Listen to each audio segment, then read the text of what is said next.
and Big Energy ni iki?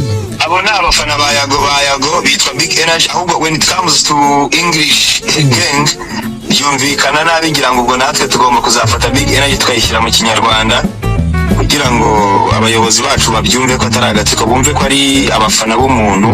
Numvise ko barabyisa agatsiko ariko ntacyo bitwaye, niyo mpamvu navuga ko nashaka kuvuguruza urwego. Ariko abo ni abafana banjye, ni abafana ba Yago, ni abafana bakunda ibikorwa byanjye, ntabwo nziranye nabo ngo ni abantu nabwirije ngo muhaguruke mukora ibi. Ni abantu bihagurukije kuko bo bari bamaze kubona akarengane nakorewe mu myaka 4. Mureke kwitiranya ibintu. Uri muri Uganda ariko reka mbabazi, uretse ko ninjye mwahamagaye nkaba numva murimo kumpata ibyo bibazo, kuki mutarimo kukugira inama abo bantu muri kumwe nabo aho ngaho. Navuze ngo kandi nimugagoreka imvugo zanjye, navuze ngo abo bantu bahagarike kuvuga izina Yago. Uzakomeza kurivuga akarivuga nabi, nanjye mfite amabombe hano inyuma, nzamwoherereza bombe yaka umuriro, azarwana nayo kandi ninyohereza azarwana nayo igihe kinini. Ibyo barimo kunkanga, ibyo barimo kumbwira ngo ibiki, ndi umuntu w'umugabo, ikintu icyo ari cyo cyose ndi tayari guhangana nacyo. Kimwe mu bintu navuze ntazigera nkora, sinzigera ngwanya igihugu cyanjye, sinzigera mvuga igihugu cyanjye nabi. Uwanca uwo ari wese cyangwa ibyo bigarasha numva bishaka ngo kuncaho, nta kigarasha na kimwe mvugana nacyo, nta kigarasha na kimwe nziranye nacyo, sinzigera ngambanira igihugu cyanjye. Ariko umuntu wese uzamenyera izina Yago, abafana barere ni iki munsi? Ni abafana nyine nkuko tubumva. Abafana ba Pere ni iki? Nabo ni abafana bawe. Ibisumizi ni iki? Bose ni abafana. Nabo mubashe ni Big Energy ni iki? Abo ni abafana ba Yago bitwa Big Energy, ahubwo when it comes to English gang byumvikana nabi, ngira ngo ubwo natwe tugomba kuzafata Big Energy tukayishyira mu Kinyarwanda kugira ngo abayobozi bacu babyumve ko atari agatsiko, bumve ko ari abafana b'umuntu. Numvise ko barabyisa agatsiko ariko ntacyo bitwaye, niyo mpamvu navuga ko nashaka kuvuguruza urwego. Ariko abo ni abafana banjye, ni abafana ba Yago, ni abafana bakunda ibikorwa byanjye, ntabwo nziranye nabo ngo ni abantu nabwirije ngo muhaguruke mukora ibi. Ni abantu bihagurukije kuko bo bari bamaze kubona akarengane nakorewe mu myaka 4. Bo barihagurutse baravuga bati ntabwo twanze akarengane kakorewe Yago, twanze akarengane gakorerwa n'abandi bantu. Ibayobora bafite komite nyobozi. Komite none se n'abantu mfite ahantu nabahurije, ntago nzi naho bari, n'abantu bari mu nce zitandukanye. Ibyo zina ryavuye ninde warizanye? Big Energy ni izina n'ubundi nashyize kuri channel yanjye kuri Instagram, bagende babirebe. Nize jambo nkunda gukoresha cyane iyo postinze ibintu byanjye, nandikaho Big Energy kubera ko niyumva nk'umuntu ufite Big Energy. Ndi umuntu uri positive, ntago ndi umuntu uri negative ku buryo nakumva ko naba mfite small energy. Ngewe ama Big Energy thing, ama Big Energy artist, ama Big Energy journalist, ama Big Energy YouTuber, ama Big Energy content creator. Yago ngewe ndimo ndasoza mu byo mubaza. Yago reka nsoreze kuri iki mu byo mubaza.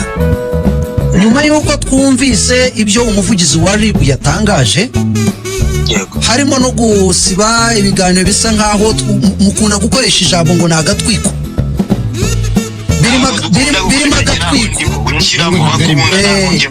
Aha, reka tubifate uko ngo ikibazo kiranga. Yes, bategetswe kubisiba n'ababikwirakwiza ko bashobora guhura n'uruva gusenya.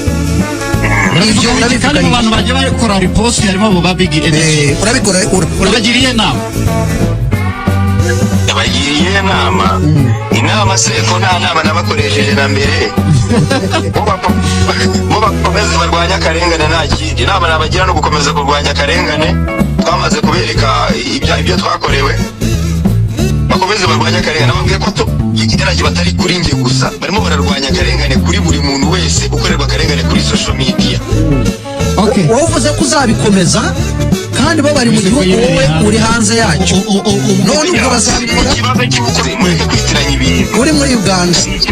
Ariko reka mbabazi, uretse ko ninjye mwahamagaye nkaba numva murimo kumpata ibyo bibazo, kuki mutarimo kukugira inama abo bantu muri kumwe nabo aho ngaho. Navuze ngo kandi nimugagoreka imvugo zanjye, navuze ngo abo bantu bahagarike kuvuga izina Yago. Uzakomeza kurivuga akarivuga nabi, nanjye mfite amabombe hano inyuma, nzamwoherereza bombe yaka umuriro, azarwana nayo kandi ninyohereza azarwana nayo igihe kinini.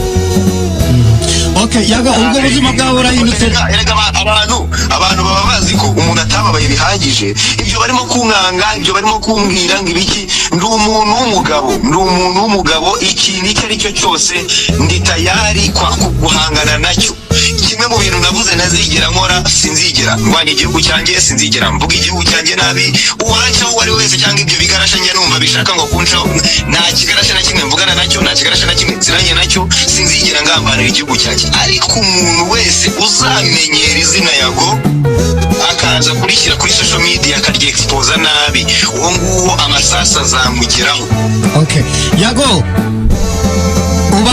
ubayeho ute hano mu Rwanda? Wari ufite kubayeho uba mu muryango cyangwa se ufite uko winjiza ubaho ngaho uri, nubwo wanze kwita mu buhungiro, urimo kubaho ute? Mbayeho neza kuko mfite amahoro kuruta ayo nari mfite ndi muri abo bantu babi bashaka kuniga amarozi, bashaka kunyica. Mbayeho neza rwose, nta kibazo mfite. Abantu bose bakurikiye kino kiganiro bamenye ko ntabayeho nabi. Nari mbayeho nabi nyine aho ngaho, ubwo nasohokaga mu rupangu ngasanga abantu 10 bari ku rupangu iwanjye. Nari mbayeho nabi ubwo nabaga ku kazi ngasanga abantu bari iwanjye ntabinjijeyo. Nari mbayeho nabi ubwo nabaga ndi ku kazi hariya Sonatibe ahitwa Izere, nkabona abantu 5 baje ngo kuneka ngo amakuru yanjye. Nari mbayeho nabi ubwo nageraga iwanjye abantu bagatera amabuye iwanjye mu rupangu. Nari mbayeho nabi rwose, ariko ubu mbayeho neza. Ariko ibyo bintu wabibwiraga Ribu? Ibyo nabibwiraga Ribu n'ibyari ntatatse, ni hehe ntatatse ikirego natanze cyo sinababwiye. Ni kimwe gusa watubwiye watanze, ibyo bindi kandi byari bikaze biri kuri bino kurushana cya kindi cya mbere, ko ntabwo ugeze ubibwira Ribu. Nari ndambiwe guhora n'ubundi. Okay. Nari ndambiwe guhora muri ibintu nkabona nta musaruro birimo gutanga, mpitamo nyine gushaka kujya hose ngomba kubona amahoro. Yago, reka tumusubije. Yago, ndakumva Nkusi. Much respect my brother. Big energy. Abo bose bashaka kubashinza ngo gukorana ngo n'abarwanya igihugu, mujye mubareba mu baseke nta kindi.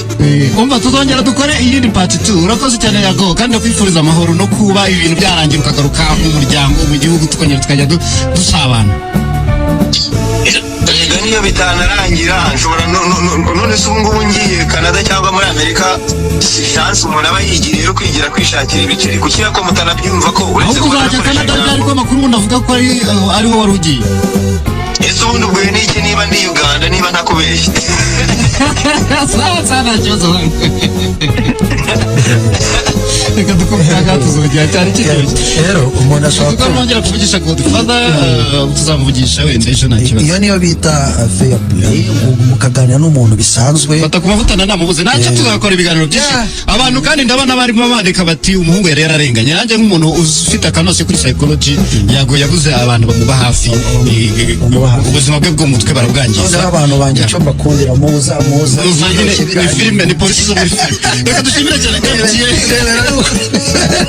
reka dushimire igitaramo wacu MTN wacu Muzika Festival yaragarutse murabizi. Abahanzi bari muri Bruce Melody, Bwiza Bushari, Kenisa, Chris Easy, Dani Nanone ndetse na Ruti Joel. Kwinjira muri bitaramo bari ubuntu, hanyuma washaka kwicara muri VIP ukagura pack yo guhamagara cyangwa se internet y'ibihumbi 2 igicumbi. Muriteguye ku itariki 7 z'ukwa 9 tuzaba tuhari. Hanyuma tujya mu bicuna MTN tuzaniye promotion aho ushobora gutsinda ibihembo byinshi. Gura pack cyangwa se bundles utsinde, kandi akanyenyeri 140 urwego ugure pack, cyangwa se kandi akanyenyeri 345 urwego ugure bundle, ubundi ibihembo bikugeraho. Harimo no gutembera mu ndege igihugu cyose uri muri kashugujugu, ibintu bishyushye cyane. Ndasoreza kuri Sonarwa Life. Mes amis, Sonarwa Life na kabando k'ibisiga cibwa kure kakabikwa kure zigama imbaraga z'ubusore bwawe ufata ubwishingizi.